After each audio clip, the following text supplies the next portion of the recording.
What's up? Samurai23 here, and today we got 5 scary videos that make me uneasy. Now, I'm not really too much affected, but let's see what they can do. Don't forget to like, share, comment, subscribe, hit the bell notification down below, and without further ado, let's dive in. None of the videos on this top 5 list will make you feel at ease, so get ready and let's go. Number 5. Tim Morozov, or Tim Frost in English, is a Russian YouTuber who goes into places that spirits want him to stay out of. This time he has his eyes on an entire village that's been evacuated due to the presence of something mysterious, something neither you nor I can see. He picks the creepiest, most haunted looking cabin of them all, and unlike most ghost hunters, sets up high quality lighting to catch every last detail. It isn't long before Tim Frost thinks he sees a mist floating before his very eyes, but to be honest, I don't see anything.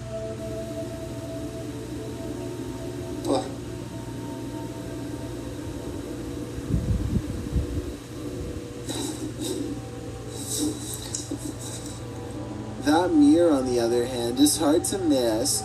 Tim takes it off the wall and is busy inspecting it with what sounds like beads falling off a necklace hit the floor from behind.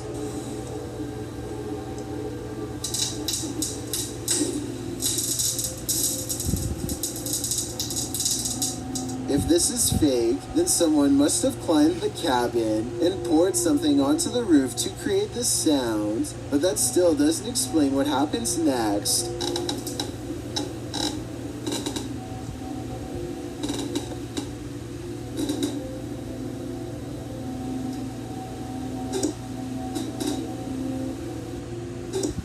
A ghost brushes by and hits the microphone of his camera at 12 minutes and 3 seconds. The mic moves by itself and everything, or maybe Tim's just slightly shaking it to create the illusion of movement. Then his light short circuits, unless, that is, he hits the strobe effect and then turns it off himself. Tim Frost knows that he has to explore the entire cabin, and that includes the basement. He takes the freaky mirror down there with him and starts snapping pictures with an old Polaroid camera for evidence. That's when a brick I would have like a face mask or something that there himself, because this ledge is an odd place for a brick to just so happen to be perched upon. But right as I say, I notice an orb fly over the brick right as it falls, so now I'm back to thinking it could be real and paranormal. Tim Frost unfortunately gets chased out by locals before he can gather much more evidence. He returns on a different day and selects another cabin. This one happens to still have power, which is odd, but I guess the electrical company could have made a mistake and not switched it off yet. Anyway, at 3 minutes and 45 seconds, he records a strange, flickering white light against the wall. It stays with him for more than a minute, but then, at 6 minutes and 10 seconds, it goes away, almost like it goes into the next room, and then this happens.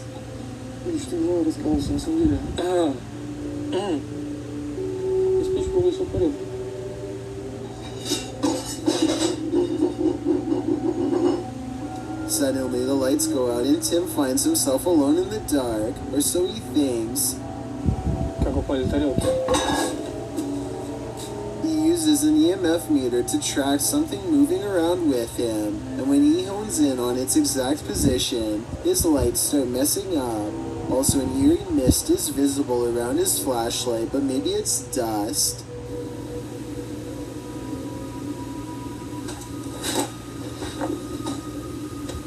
He follows the EMF meter up to an attic.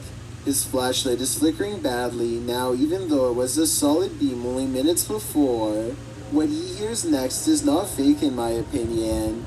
Too light to be a person, and yet all too near.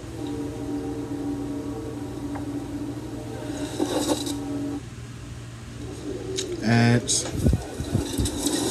The RPG mobile hit of 20.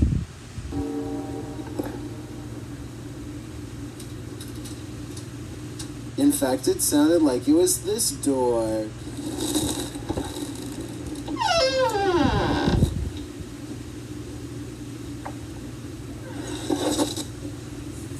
looks inside for himself, nothing is there. And get this, the flashlight of his camera is not the last of his lighting problems that night. When he set up his professional studio lights that he's never had a problem with before, they can't seem to stay on either. I would say that this was from faulty wiring with the cabin, but I think this light is running on its own battery and isn't plugged in at all.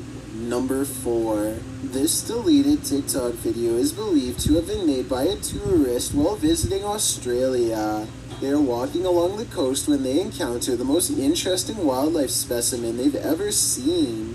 What to them is a picture-perfect vacation moment is actually a nightmare to any native Australian. Had a tour guide been with them, they would already be on the way to a hospital because this tiny octopus is one of the most venomous creatures in the world. Its teeth are paper thin and can sink through skin without them feeling it. Sometimes just holding it for a while, much like this, is enough to transfer its venom. Once this happens, there's no turning back because, unlike most snake bites and other venomous creatures, the venom is too strong. In other words, there is nothing they can do.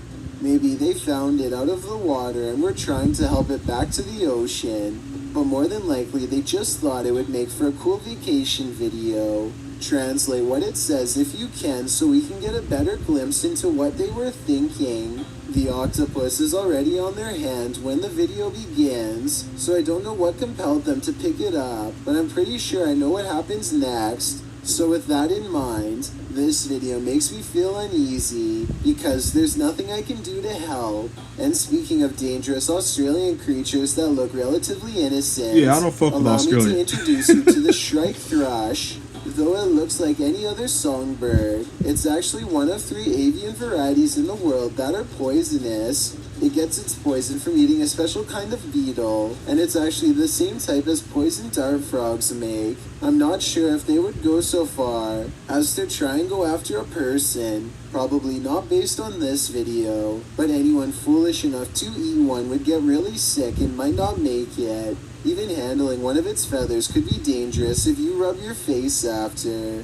And even though this bird might not go after people, perhaps a more aggressive bird might. So basically, if you are ever in Australia, just stay inside and leave everything alone. At least, that's what these videos have me thinking. Number 3. In 2010, an anonymous YouTuber learns that his father has passed away.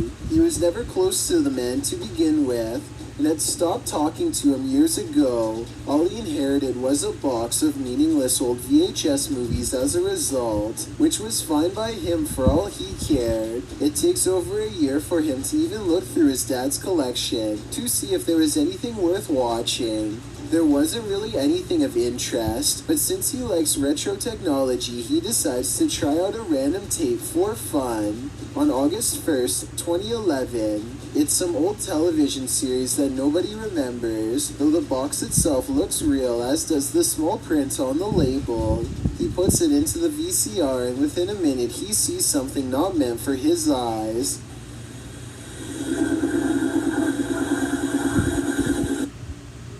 At Peggy come 12. on.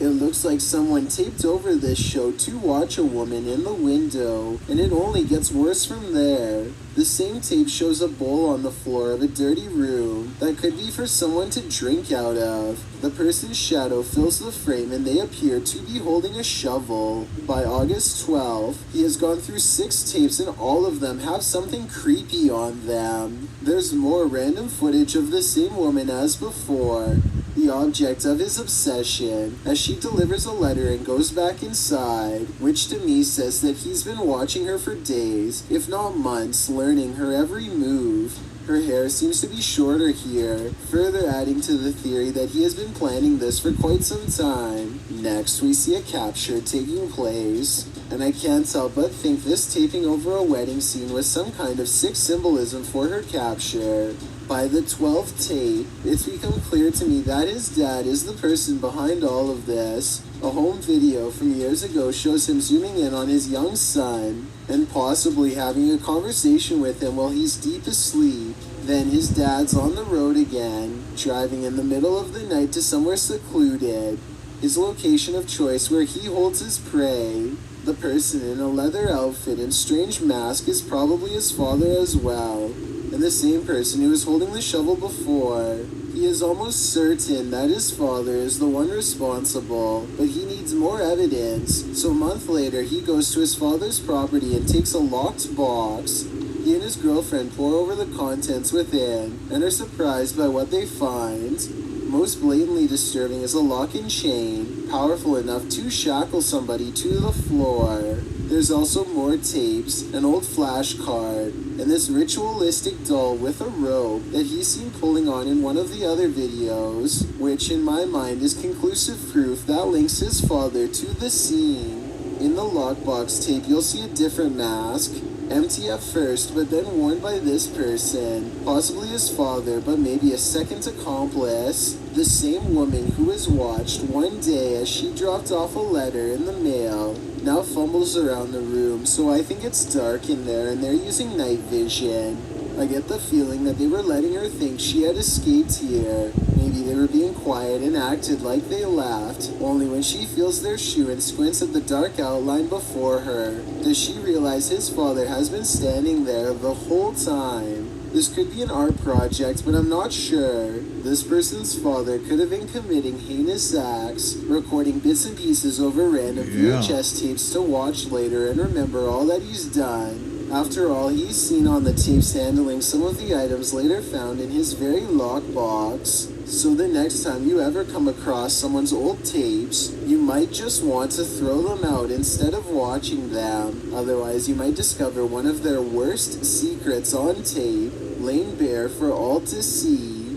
Number 2. On 3830 McMahon Road sits a lone white house which at first glance looks rather unassuming, but is actually a source of otherworldly evil.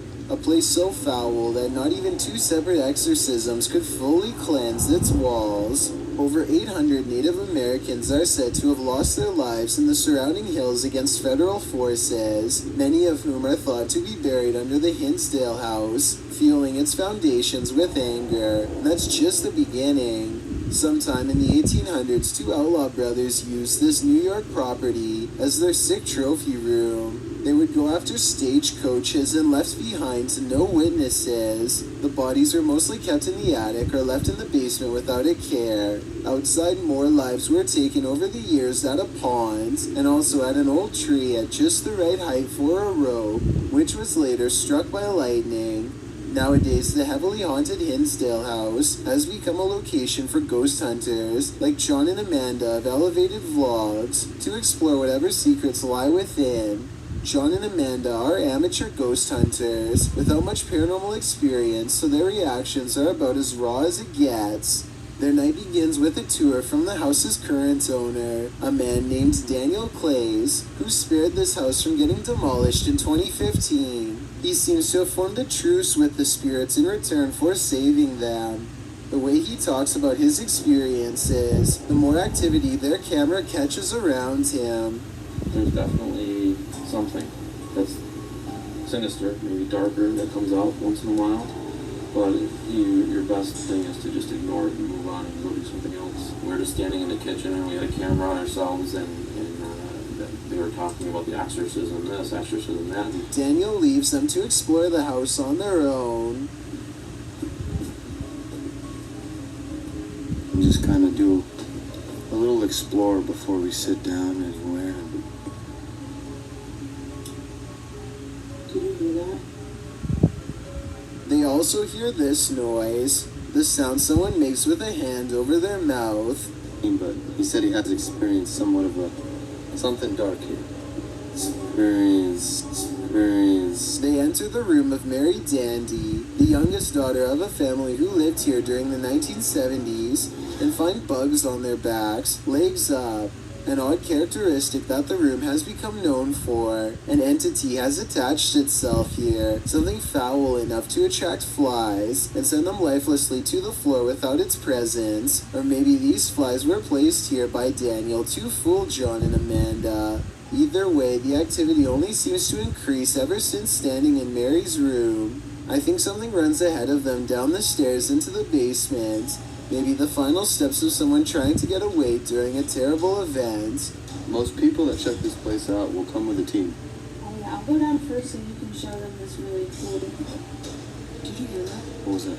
And when they try to communicate with it, a scared little girl's voice comes across the airwaves. Are you okay with us staying here tonight?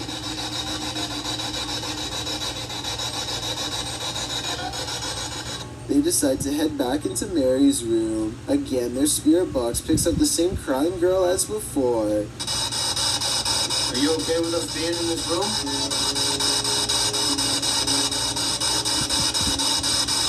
Can we sit here? And this is the third time they pick up her voice. Definitely the same girl the whole time. Are we safe? She's following them from room to room, and maybe behind her is the sinister force that Daniel warned them to stay away from. They decided to check out the attic before they get too scared. Remember what I said about the attic earlier? Sure enough, John feels a strong hand wrap his arm to pull him forward, followed by a supernatural confirmation from a gruff male voice. Dude, I'm not even playing, man. Did someone touch John's arm? Like, no lie, it felt like there was just something wrapped like a... Dude, that sounded like yeah. They flee downstairs to regroup and find they can no longer leave. Something's outside. John, Oh my I god. literally heard something outside. I'm not even messing around. Dude. Did you hear that, dude? No, I know. It sounded like metal tinging. I don't hear it, but I do see it. Look again, it's a ghost caught on live stream. And even though I didn't hear it earlier, I do hear chains rattling during this part when they get closer to the door.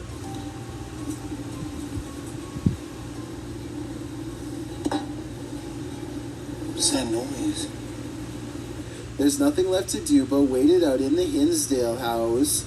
After a night of fitful sleep, they decide to explore the hillside before getting out of there fast. They're still afraid from yesterday's events, but it's their job as paranormal investigators to keep going no matter what. So with their spirit box out, they wander into the woods. Within minutes, they record a voice. I hear 3 words: I need help.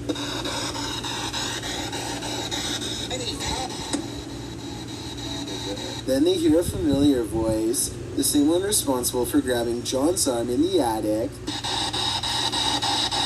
We're coming into the darker part of the woods here. Would somebody like to speak with us?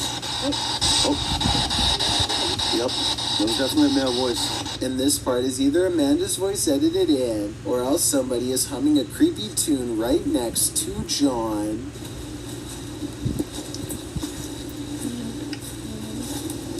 The forest is dark and cold. I agree with John that this is a different language. We're in the middle of the woods. There's no electrical. They come to a part of the woods that's particularly eerie for no reason at all. It's just a feeling they both have. That's when they realize the reason for their fears could not be directly underfoot. Did you die here? The thought of communicating with the other side has always made me uneasy, but speaking with someone while standing on their unmarked grave, as elevated vlogs seem to have done, takes that uneasiness to a whole other level. I've got a challenge for you. Since you've made it this far, why not like this video and hit subscribe in the next 5 seconds? Because I upload 4 new scary videos every week. If you're curious about what I look like in real life, then go to my Instagram at DylanIsChillinYT and tap that follow button to find out. Number 1. This video is taken somewhere in a Paris metro and has been making rounds on the internet because of how uneasy it makes some people feel, me included. Someone we never see records a man who is minding his own business, waiting for the train.